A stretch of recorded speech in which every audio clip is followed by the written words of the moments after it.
Paz do Senhor Jesus, vamos ler em Jeremias 1, verso 5. A vocação de Jeremias. Antes que eu te formasse no ventre materno, eu te conheci, e antes que saísses da madre, te consagrei e te constituí profeta às nações. A palavra de Deus fala aqui no título, Jeremias 1, a vocação de Jeremias, o chamado de Jeremias. Deus, nessa manhã, Ele também está a te convocar, Ele está a te chamar, Ele está falando aqui, antes que eu te formasse no ventre materno, eu te conheci, e antes que saísses da madre, te consagrei e te constituí profeta às nações. Então a palavra do Senhor diz que antes que Ele te formou no ventre, você que tem um chamado de Deus, um homem, uma mulher, um jovem, talvez uma criança ainda, está sofrendo tribulações, está passando por tribulações, lutas, perseguições, sofrimento, não compreende o porquê de tanta luta na sua vida. Vai para um lado é humilhação, vai para o outro é tribulação.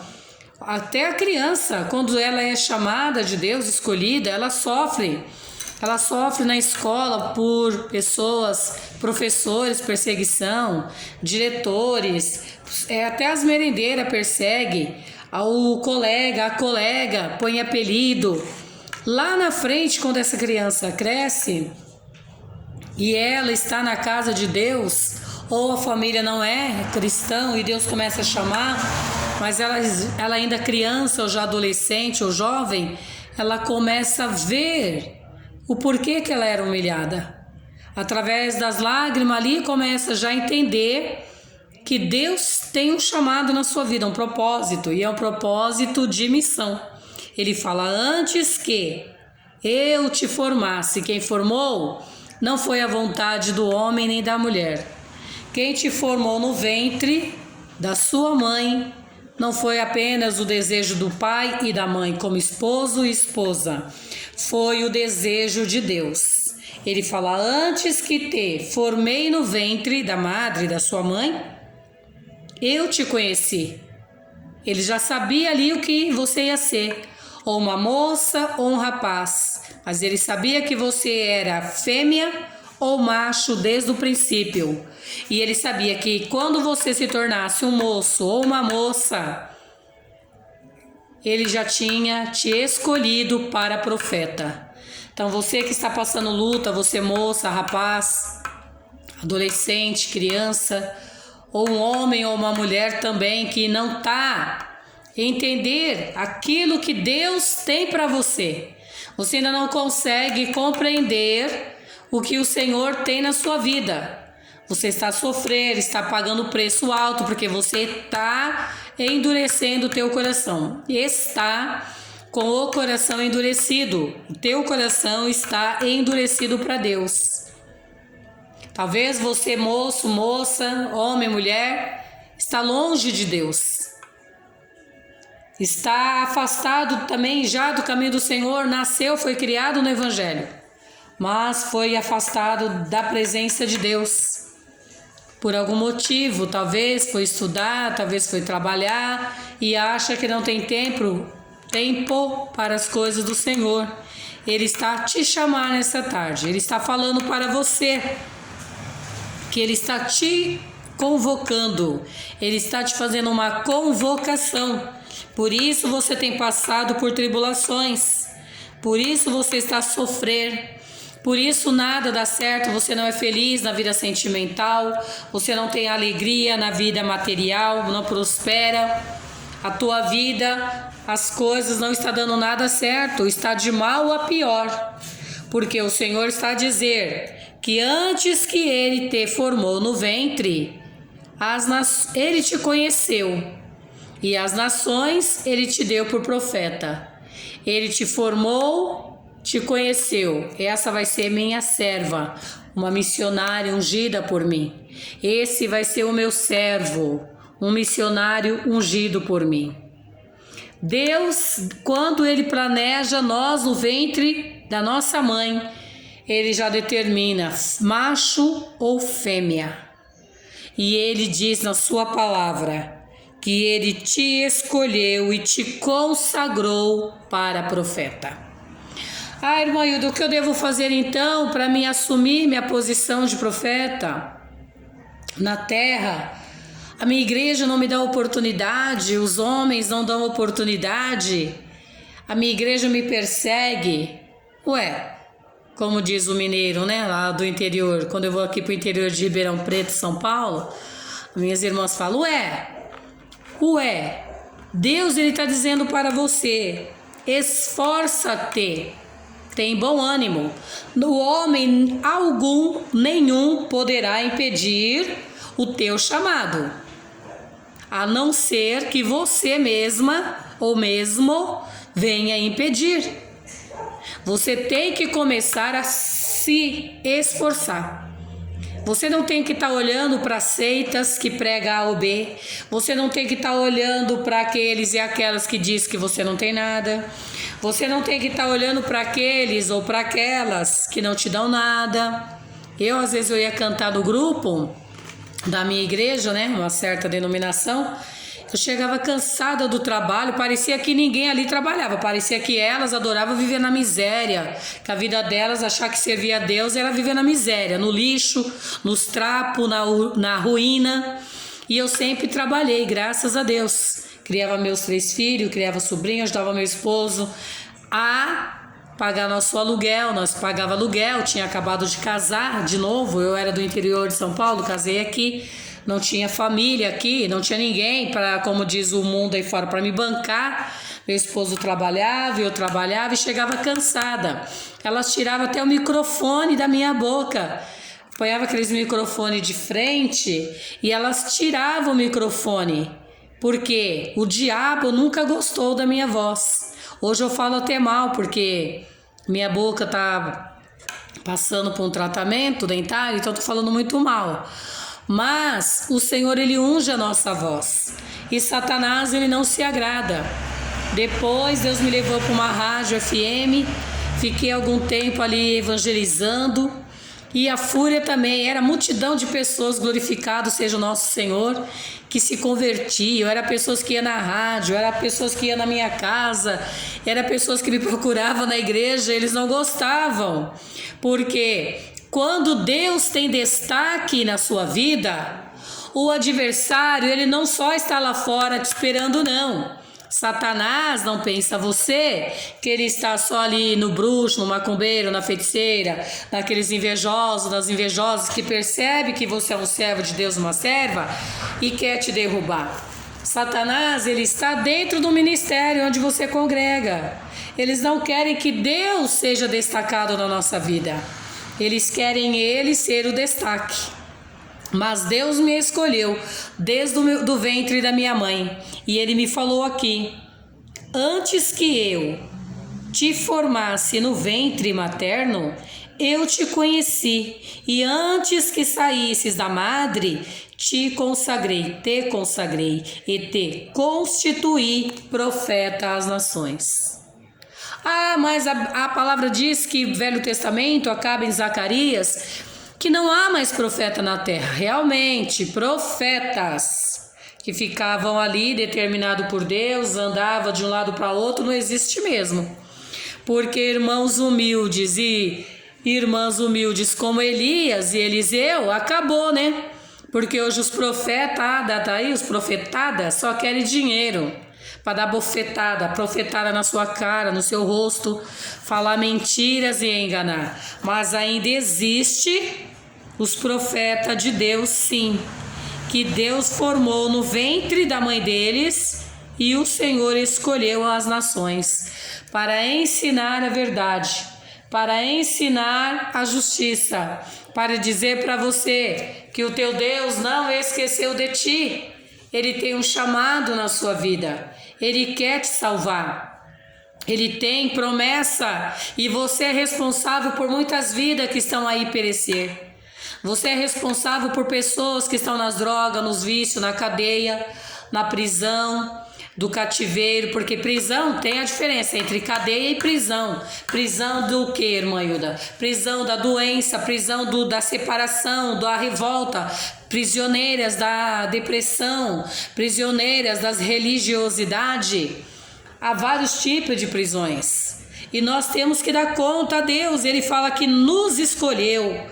Quando Ele formou nós no ventre de nossa mãe, Ele já nos escolheu para profetizar. Profetiza, ó filho do homem, Deus disse para Ezequiel, sobre esse osso seco. Vai atrás dos ossos secos. Um dia eu falei para um homem que Deus tinha uma obra, ia levantar ele, que ele iria evangelizar, ele ia pregar. Aí ele falou assim, irmã Hilda, qual vai ser a primeira igreja que eu vou pregar? Eu falei, começa pregando na garagem da sua casa. Vai evangelizar os pobres na Cracolândia. Sabe o que ele virou para mim e falou? Nossa, é isso?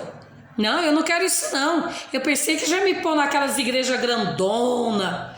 Eu falei, meu irmão, vai se converter, porque para chegar aquela grandona lá, essa pessoa comeu muito barro no monte, jejuou demais, orou de dia, de noite, clamou o sangue do cordeiro. Você quer o trono, você ainda não quer arar a terra? Então Deus não pode usar esses tais. Esses aí Deus não escolheu desde o ventre. Deus está mandando ir dar fruto, mas eles são aquelas pedras, aqueles pedregulhos do caminho, que lançaram a semente e o fruto não sai, porque as pedras sufocam, o sol queima, os pássaros comem.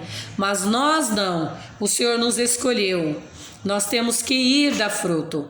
Esse final de semana eu fui para o interior aqui de São Paulo, uma pequena cidade, e na realidade eu nem fui na cidadezinha, eu fui no distrito dela, né, numa chácara lá, e pude observar algo que isso comoveu o meu coração.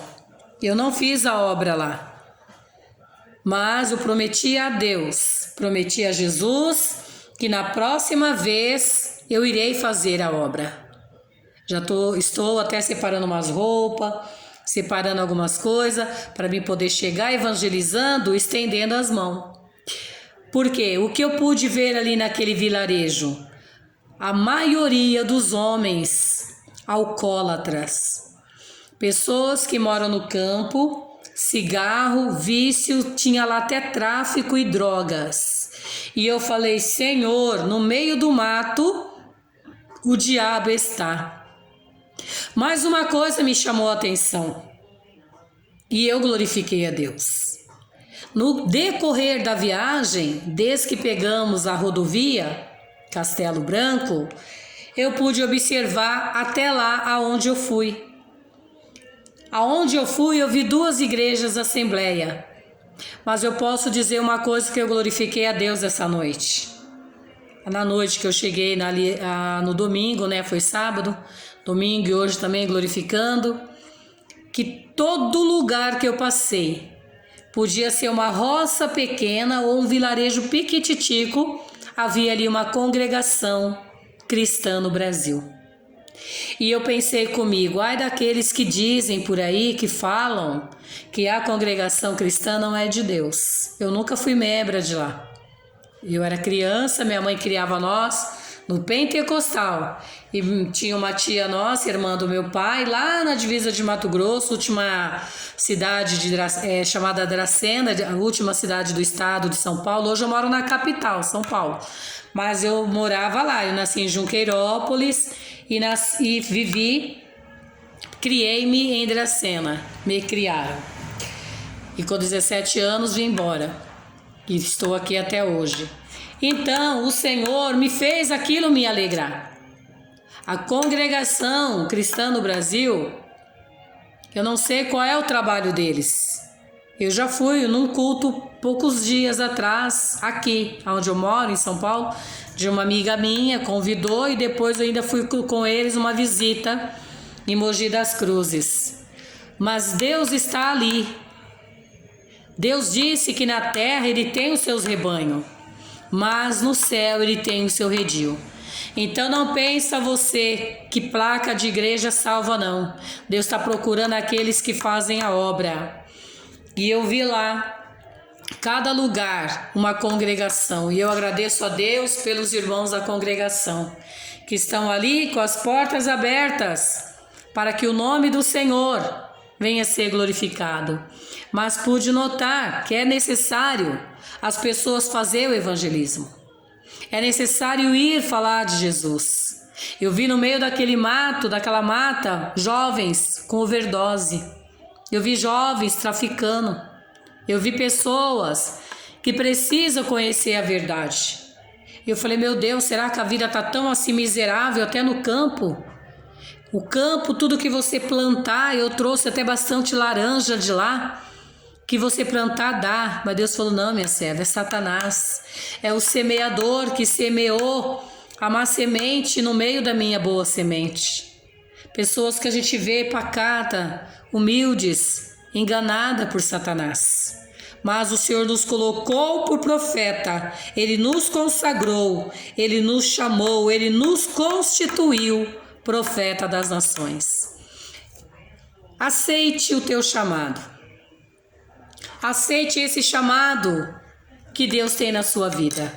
E grandes coisas Deus fará por intermédio de você. Não vai pensando em fazer as coisas de Deus. Eu vou me encher de roupas bonitas, calçados bonitos, muito dinheiro. Eu vou viver em carros melhores. Não. Aqui em São Paulo já está cheio disso. Das profetadas, dos falsos enganadores, que até diante de tanta glória se venderam por um bocado de farinha. Como Balaão estava se enganando ali com Balaque, comprado por presentes. Não se venda por presentes. Seja real, seja sincero, seja puro. Mesmo que chame você de velho, de velha, de careta, você que é jovem, aquele careta, não liga para isso não. Eu faço a obra de Deus. Desde os meus 19 anos eu não parei mais. Deus tem um chamado na minha vida, desde o ventre da minha mãe.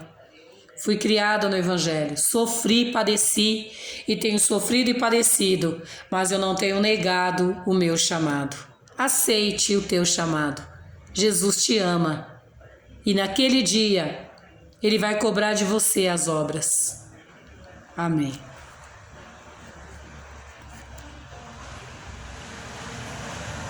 Não rejeite o chamado, ouça Cristo chamar. Jesus está a te chamar.